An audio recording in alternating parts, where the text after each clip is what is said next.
welcome everybody. I'm just looking for this. Well, I don't think I need it right now, the mute button, but I don't think I need that right now. Hey, listen up. Welcome to 460. What tonight's not going to be a big night. It's not going to be a long night. I'm just going to kind of lay out a little bit. You know what? Maybe I need to go to the mute button and mute everybody because this is not going to work. All this side noise. Hey, does anybody? Let me think. How do I? Let's see. Scan. I don't know how to mute everybody, so. Just ask some folks to mute their stuff. Yeah, I know there's a button that I can mute everybody myself. Might be under participant.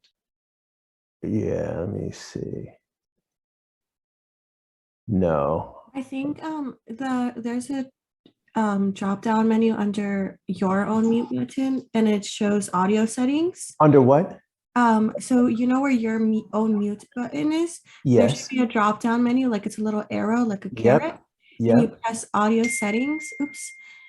And then you go ahead and it should give you options, like since you're the host, it should give you options to have participants mute when they join, or mute participants when they join, something like that. Right. I'm under there, and background, volume, text, microphone. Well, mute my mic when joining a meeting. I think that might be it. Automatically join computer, audio. Nah, I'm still hearing people. Well, okay, well, here's what we're gonna do. Tonight is not gonna be a long, big night. We're not doing too much tonight. I will learn that feature and I will utilize it from this day forward, because I don't understand why a lot of people can go black screen, but they can't go mute. But everybody try to go to your mute button because the side noise is just kind of a little bit of a problem. Anyway, so welcome everyone. It's good to see a lot of you again. You know, we were all tied together in 440. Now here we are in 460. I hope that everyone here has pretty much cleared cycle 1 and you have that behind you. If you don't, I'm doing 440 and you can show up to that again. So anyway, here we are. We're going to start looking at cycle 2. And first thing, you know what? We're going to be looking at a submission date of April 14, 2022. And if we all submit around April 14th, then you'll get your results back on May 5th. Oh, you'll get your results back on May 5th, all right? And that's pretty good, because if you didn't do well, if you did something wrong, we can engage in conversation and then we can try to get you to resubmit, all right? So everybody knows the procedures. You go to CTC, you pay your money, which has nothing to do with Cal State Fullerton, but everything to do with the state. And once you pay your money, you have a year to drop into the window. So you can do that whenever. And I'll keep hounding you about this date, April 14th. And I think this date is good because what it does is it gives you something to work towards. It kind of puts a little fire under your feet and it makes you want to get the steps done as we start to go and try to break it down.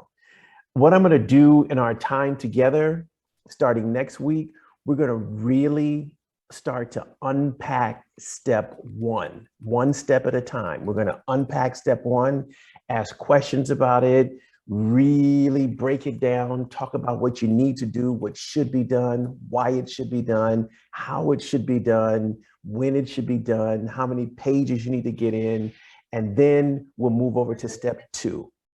Then we'll move over to step 3, and then we'll move over to step 4. And I think every time we go from one step to the other, the process gets easier. I need everybody to please go mute. Please just hit the mute button, please. And then every step that we go to, it gets easier and easier and lighter and lighter. All right.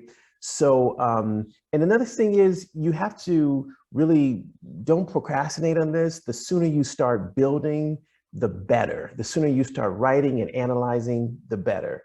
So why are we here? We're here to really assist each other with cycle 2, the last cycle of Cal APA. That's what we're here for. That's our objective, and that's our bottom line. We're aiming to accomplish completion.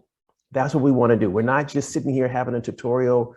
We're looking to complete each one of the templates, which are step 1, step 2, step 3, and step 4. That's our goal. And in order to make that happen, I sent a lot of information to you by way of Canvas. I did give you a copy of each of the templates. And those are, I gave you those so you can have an example before you pay your money and start popping into that window. You can use those example templates that I gave you. You can start filling that out. And then when you go to do the real drop-in, all you can do is cut and paste. And that'll be an easy process for you. You can check your spelling, everything's done for you. So you have those sample templates in front of you, you know what they look like, and it should really help you engage and start to think about building. The next thing is someone sent me a text and said, hey, we need templates for single subjects. Yeah, well, these templates are for single subject or multi-subject, okay? Everyone use the same template. So you have the template, you're good to go because we're all single subject, okay? The next thing, I did give you a copy of the California content standards.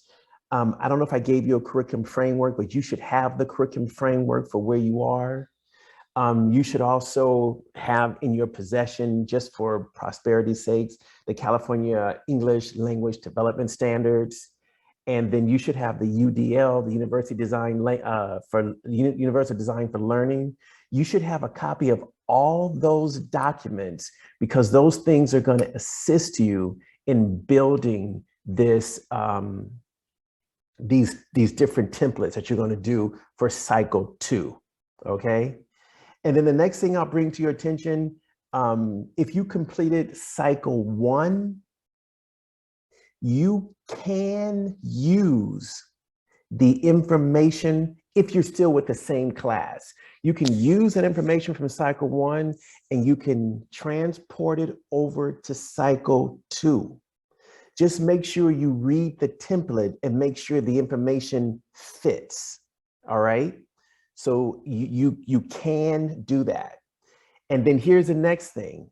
If you did cycle 1 in math, then you do cycle 2 in literacy. Okay, nobody, I thought somebody gonna jump in. And if you did cycle 1 in literacy, then you do cycle 2 in math. Is that clear? So everyone knows. We're all single subject credential. Oh yeah, okay. Yeah. Sorry. Yeah. Sorry about that.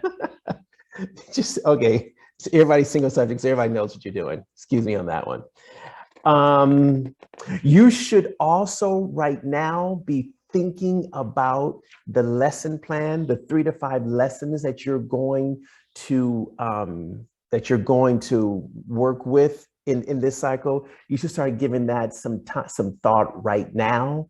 There should be one big lesson and you're pulling pieces out of that and you're doing those 3 to 5 lessons. Be thinking about what you're going to do.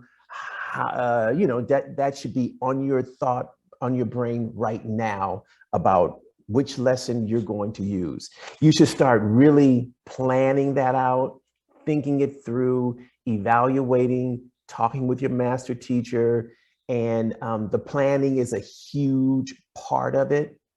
Okay, so start thinking about that and building around that, and that should get you, in the game a lot quicker. And cycle 1 was all about learning about students and planning instructions, okay? This lesson, excuse me, this cycle 2, is about assessment-driven instructions, okay? So we're looking at assessments. We're gonna be looking at a formal assessment, a self-assessment. So get ready to start thinking about assessments, get ready to think about rubrics. There's gonna be an informal assessment, a formal assessment, and a student self-assessment. And each one of those assessments that you're going to use, you're going to have to attach a rubric with it. So start thinking about that. And we will unpack this and really start to talk about this in detail. The next thing that, also I sent you,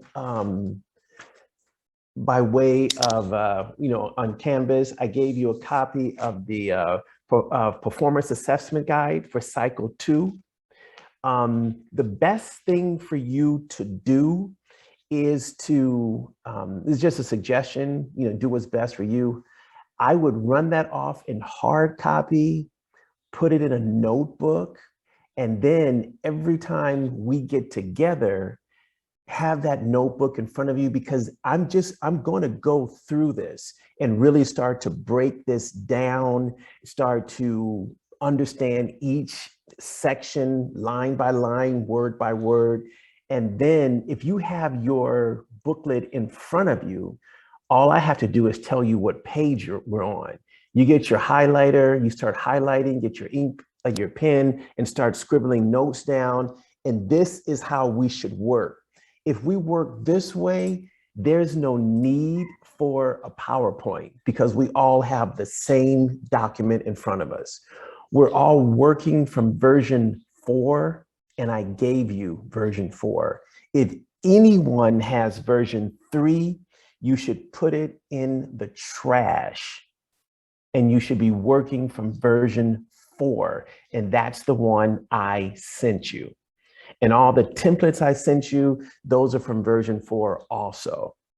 And also, I sent you an example of an assessment that was submitted. And through our time together, I'm going to drop a couple of other examples on there that we can talk about that need a little help so that you don't make the same mistake twice. So you don't make the same mistake that these individuals made when they did their assessment. Okay? Yes, Sarah. I was just looking at the documents you uploaded on Canvas, and it says that the assessment guide is for the multiple subject Cal TPA. I just wanted to make sure that that was, is that the same as the single subject, or? Yeah, the performance assessment guide that I sent you. Yeah, hold on. Yes, the one uploaded on Canvas.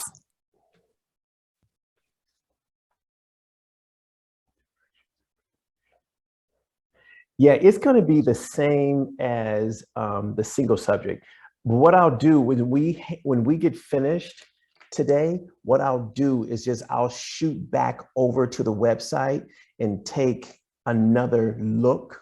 And if there's something different, I will send you that change document. Okay, Sarah? All right, thank you so much. Yeah, but I sent you exactly what they sent me, but that's a good question. I'm just going to do a double check on that, and I'll do it when we finish class. And if there is a difference, I'll load it up, and then I'll put a note in there and let you know that there was a change. And if there's no change, I'll send you a note anyway. Okay, so that happened tonight. All right, thank you so much. No, that's a good question.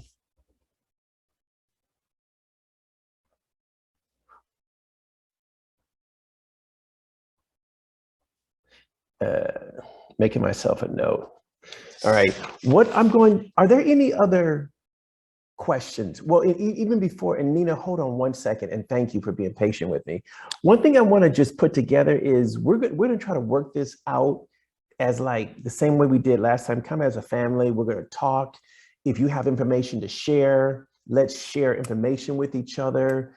Anything that you can offer to help to make the assessment better for each other, that's what we should be doing. CTC looks at this as a peer-driven process. I'm not allowed to read any of your work. However, you are allowed to read each other's work. You can share information. So whatever you can bring to the table will be good for your brothers and sisters in this process. Nina, hi, how are you? It's good to see you again. I'm good. How are you? Thank you. I'm doing well. My question is specifically for the focus students. So I understand we can use the same information. However, I had one ILP student in my class and she was moved due to schedule issues. Do you think I should best choose another class, or should I just keep assessing and keep adapting my class to pretend she's still in the class for the purpose of having an ILP student? Well, that's a good question, because now we're looking at the whole classroom and we're not particularly looking at, students per se. So you can kind of, you just look at your whole classroom and who's there and who's not there. They're not added into that process. Okay. That's the best way to sort of think about that. Okay. All right. Thank you, Nina. Hey, Sean. Hey, I just had a quick question. It's a little off topic, but I feel a lot of us here are going to potentially benefit from this. So there's quite a few of us that haven't submitted the first cycle of the Cal TPA yet. And I personally was wondering can we work on this simultaneously? Are we able to start cycle 2 before we've even really started cycle 1? Or do we have to do cycle 1 and then cycle 2?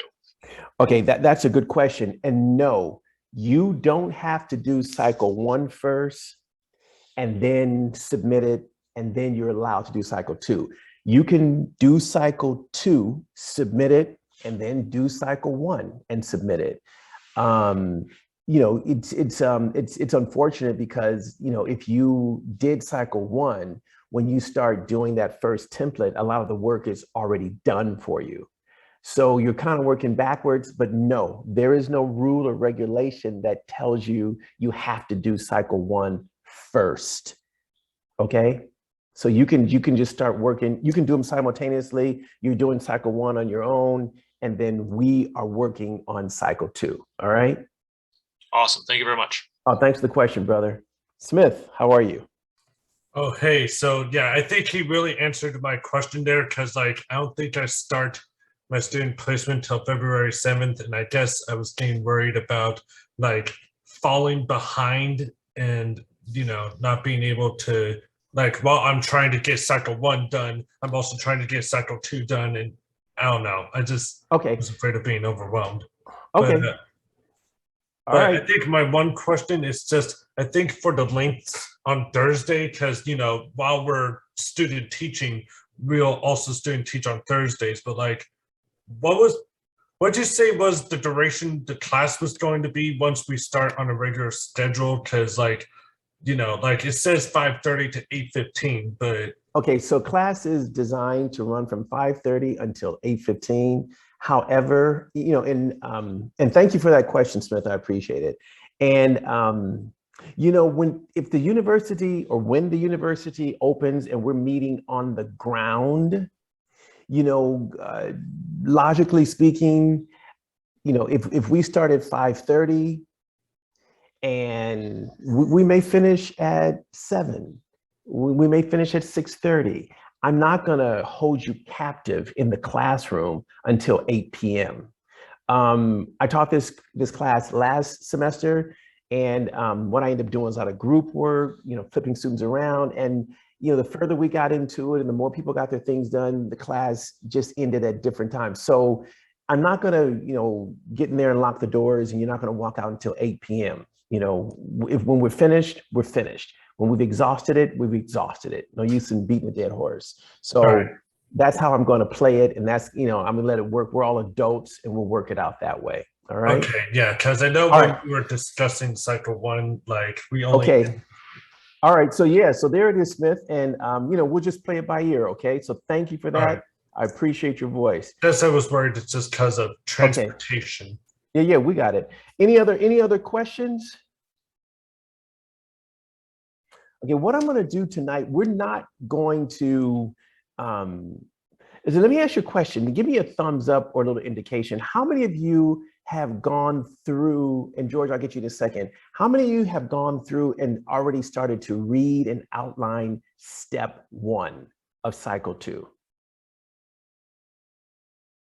Okay, good. Here's what I'm going to want for next week.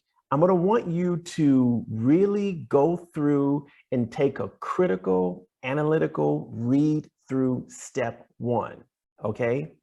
And when we come back, we're going to go and we're going to start to really break down and really get into step 1, find out what it is, why it works, why it doesn't work, what we need to do, and so on and so forth, okay? Today, I'm going to talk about the rubric in step 1. What does that rubric mean? And then I'm going to talk about the evidence that you're going to be submitting for this cycle. And I'll ask some questions. And, standard for the first night, I'm going to kind of let you go home. So the rubric for step 1, the rubric has 5 levels. Oh, let me go back. Morales, you have your hand up? And I think, George, did you have your hand up? Yes, I did. Okay, talk to me, brother. How's it going? How you doing? I'm well. So I think a lot of us are wondering if there's any way that we can keep this class online, because I think we're all extremely busy. Is it required that we meet in person? You know what? If the university puts it on the ground, then I have to go on the ground. I can't, if this class is designed to be on the ground, if the university says, okay, campus is open and we're back to normal, then class is going to be held on the ground. And I don't have any say in that. And I can't say, well, I'm going to do mine online. So does that mean we have to be there, or? That means you have to be there. If you want, you're an adult, you know what I'm saying? No, yeah, but I'm saying is like, I don't know what the rules are. Like, if you're the one that has to be there, or we all have to be there, Well, I have to be there, and we're family, so you're following me. So, we'll be there together. Fair enough. All right, brother George. Thank you. Appreciate it. All right, and I think I saw a hand up, so I see Miller. Hi, how are you? I'm well, thank you. How are you? I'm good. I don't mean this to be like a bad question or anything, but I've heard rumors that like their first 2 weeks are mandatory, and then afterwards is that it's optional. Is that true? I only ask because I'm a music education major, and what we do for our TPAs is just a little bit different than what the rest of everybody does. So, of course, while attending the class, I kind of had to look up my own templates to kind of fit in my curriculum, So I'm just wondering. I don't really understand what your question is. I mean, you stated something, but I don't know what it's related to. Optional, what? The first 2 weeks of school are optional? Of this class. The first 2 weeks of this class are mandatory, and then afterwards, is it optional to come to meetings? All I'm going to say is you're an adult, and you have to just do, you're an adult. You do you. I'll be there every, what's today, Thursday? I'll be in there. You don't come, that's you, That's all I can say. I'm not gonna go and say, oh, it's optional, it's mandatory. You're an adult. And so that's all I can say. Okay, thank you. All right, thank you, Miller. All right, what I wanna do is talk about the rubrics.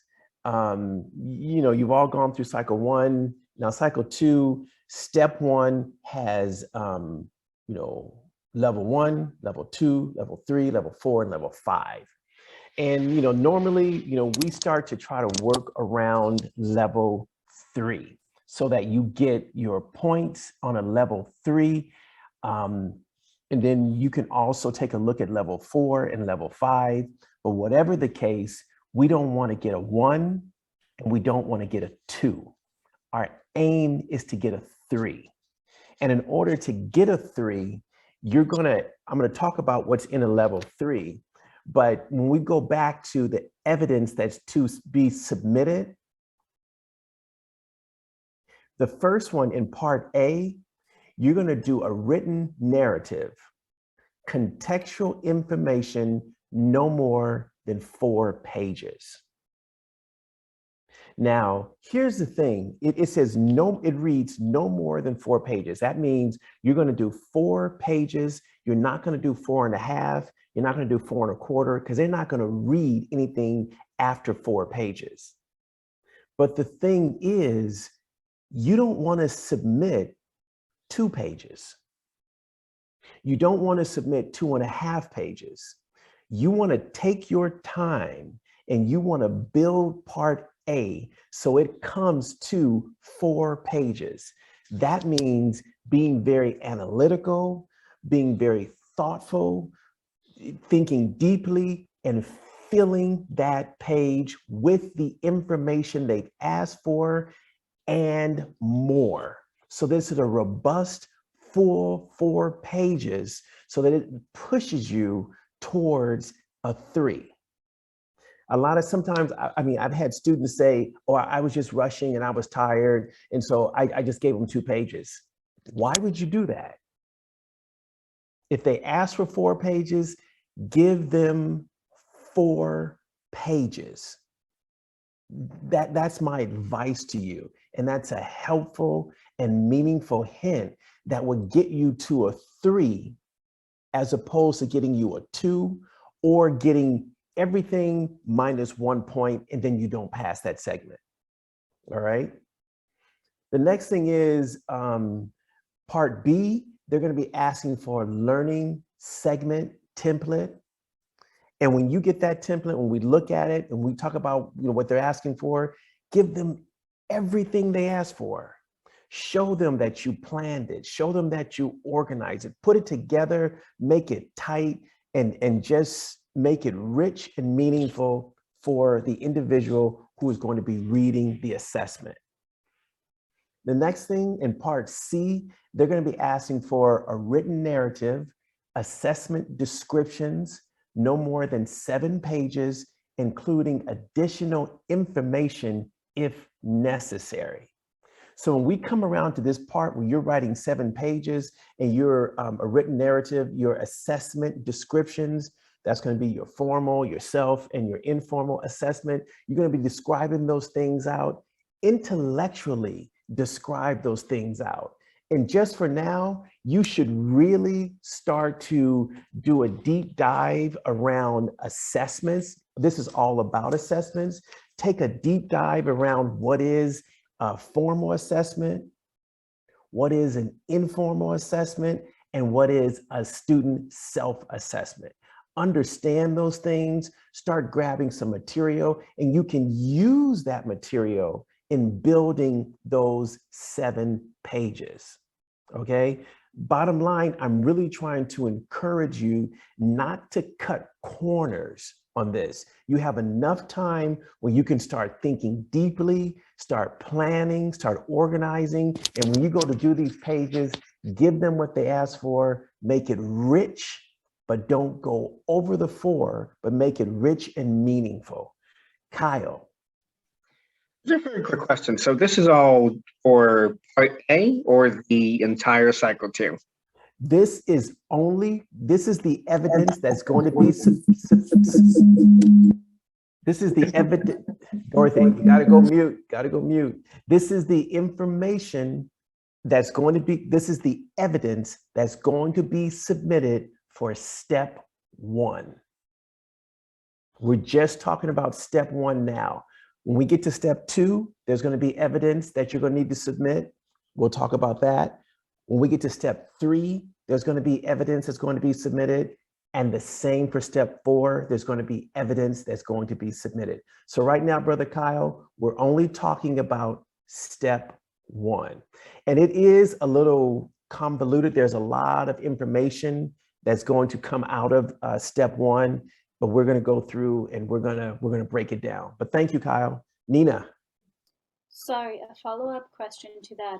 I think last semester we all got a little bit confused because we kept calling different steps different names.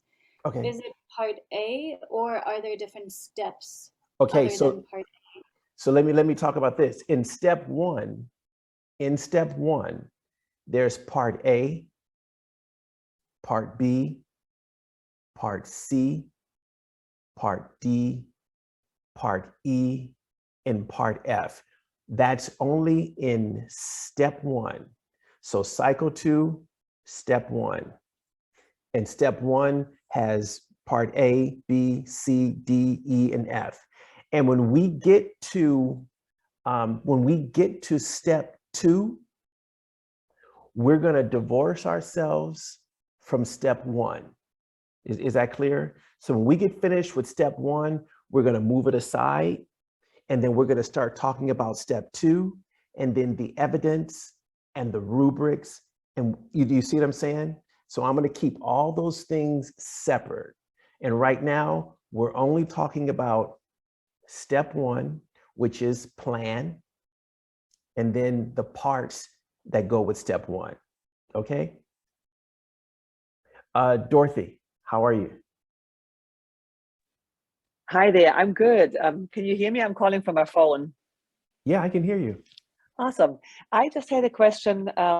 The documents that you attached on Canvas, I see part A for step 1, but somehow I don't see part B and part C. Okay. I'll take a look at those. Okay. Okay. Okay.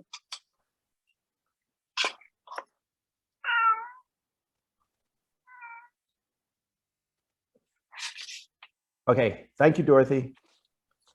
And then So, I also wanted to ask, oh, sorry, Professor Robertson.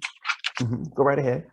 I have a question. I know I believe in the 4 videos, the initial 4 videos that were video clips we're submitting, they want evidence. So right now you're talking about step 2.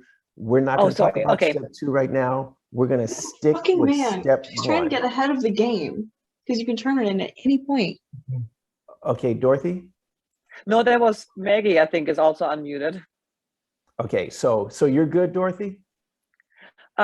Yes, the only, excuse me, the only reason I'm asking is because when we're developing our lesson plan, I need to know how I integrate the, the technology that they're asking for. So what do they define as technology, I guess is my question.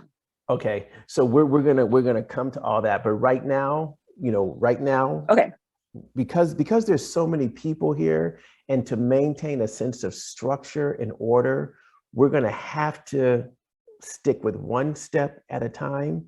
And then when we finish that step, we'll close the book on it, and then we'll go to the next step, okay? And trust me, I'll answer those questions and we'll get it all understood. But Dorothy, thank you so much for your voice. I appreciate your question, okay? Got it, thank you. Thank you. So part C, we talked about that. Part D asks for descriptions or blank copies of informal assessment, and we'll talk about that. Part E asks for descriptions or blank copies of both the student self-assessment and corresponding rubric, okay? And then part E asks for descriptions or blank copies of both the formal assessment and the corresponding rubric, all right? So this is the evidence that's gonna come out of step 1. So you really need to start thinking about right now, thinking about assessments, formal assessment, informal assessment, and student self-assessment. You're gonna have to build those. And with the formal assessment, you're gonna have to attach a rubric. And with the student self-assessment, there's gonna be a rubric attached also, all right? So that's the evidence that's going to come out of step 1. Now, let's go back to the rubric and let's look at level 3 of the rubric, okay? And I'm gonna read that. If you have your performance assessment in front of you, that's page 30, all right? And it reads step 1 rubrics. You get that, you should highlight it. And this is a guide for helping you establish and build your work, okay? So 1, it reads, the candidate's learning segments includes manageable context-specific language goals, and EDL goals as appropriate that clearly build on the student's prior content knowledge. So a lot of the work that we're going to be doing here, you're going to be talking about the student's prior knowledge. What did they have before that's influencing and informing how they're learning the lesson right now? Okay. So in the next part of that, the UDL-based strategies are clearly described within the 3 to 5 lesson segments and rubrics. Okay, so universal design for learning is based strategies are clearly described within the 3 to 5 lesson segments and rubrics. Okay. Next, the candidate clearly identifies the multiple kinds of assessments and rubric evidence they will use to determine that students met the learning goals. That's all about the assessment, okay? That you really lay your assessment out. It's clear, it has rubrics, and those pieces are going to help you determine whether your students in this classroom have met the learning goals. So your rubrics are going to, your assessments are going to have to be clear and comprehensive. They're going to have to match the grade level that you're working with, and the rubrics are going to have to be corresponding and helpful to show that students have met their learning goals. All right. Next one, learning segments includes lessons that support students' use of age and or developmentally appropriate higher order thinking and are supportive, engaging, and challenging.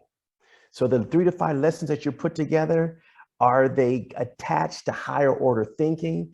And that was an issue in cycle 1. It becomes an issue again in cycle 2, that higher order thinking.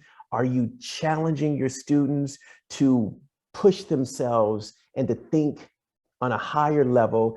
Or is your lesson just flat and there's no challenge and no structure and no advancement tied into that whole process? So again, we need to be thinking about higher order thinking, and the lessons need to be supportive, engaging, and challenging. Okay? And there's only 2 more. Content-specific instruction strategies include appropriations that will assist students to reach learning goals in multiple ways. Because you're dealing with a classroom, so you need to find a way that all of your students, with all of their assets that they bring to the classroom, can they all find ways to reach these learning goals that you have set, okay? And that's one thing about dealing with this collective classroom. We have to fit our lesson so that every student in the classroom has an opportunity to sort of reach in with what they bring to the classroom and engage in the lesson and learn and get that higher order thinking, okay? And the last piece, grouping strategies are purposeful and clearly appropriated for students to reach the learning goals. All right. We're really going to start before that. Are there any questions about level 3 in which we're aiming towards when we submit our cycle to CTC? Are there any questions about that? I highly recommend that you go over this, read it again, focus on it, see what they're asking for, see what they expect of you. And then when we start to break this step down, you really start to think about how you build that way. Okay, so that we meet the level 3 of the rubrics. Are there any other questions or concerns or issues or anything that you have on your mind right now? No? Okay. Smith. Yeah, I'm just trying to go over the information I need to get done. Sorry, sorry. Okay, here's what I'm gonna do with you, Smith, here's what I'm gonna do. Why don't you do me a favor? Yeah. I'm gonna break this up tonight. So we're not gonna be here long tonight. And then why don't you hang back and I'll engage you in conversation, okay? Okay, I can All do right, that. thank you very much. I appreciate that. Are there any other questions? So here's some things that I want you to do, and I'll reiterate this again. This is all about assessment. You're going to be responsible for putting together an informal, a formal, and a student assessment. You need to start thinking about that right now, what that might look like. If you have any questions, I highly recommend that you start doing a little research on those 3 types of assessments. You're also going to have to attach rubrics to those. You need to start thinking about what those rubrics might look like, because all of this is information that's going to get us completed on step 1. All right. So start thinking about that. When we come back next week, we're going to go. And then the next thing I'd like for you to do, I'd like for you to start reading through step 1.